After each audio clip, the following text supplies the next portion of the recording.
Streams in the desert, July 13th. God calls things that are not as though they were. Romans chapter 4, verse 17. What does this verse mean?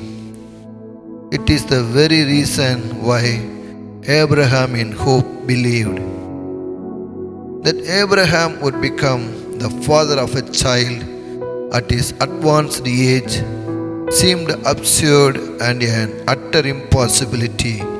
Yet God called him the father of many nations, long before there was any indication of fulfillment. And Abraham thought of himself as a father because God had said so. That is genuine faith, believing and declaring what God has said.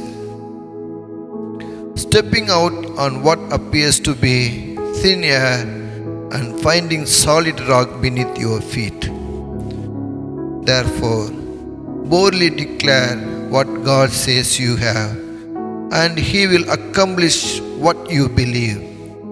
You must, however, exhibit genuine faith and trust Him with your entire being. We must be willing to live by faith, not hoping or desiring to live any other way. We must be willing to have every light around us extinguished, to have every star in the heavens blotted out, and to live with nothing encircling us but darkness and danger. Yes, we must be willing to do all this if God will only leave within our soul an inner radiance from the pure, bright light that faith has kindled. Thomas C. Oppam. The moment has come when you must jump from your perch of distrust, leaving the nest of supposed safety behind and trusting the wings of faith. You must be like a young bird beginning to test the air with his untried wings.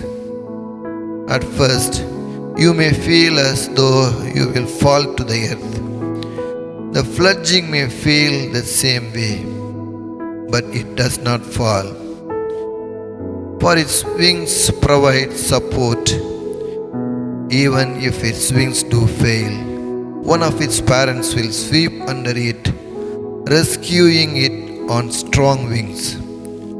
God will rescue you in the same way.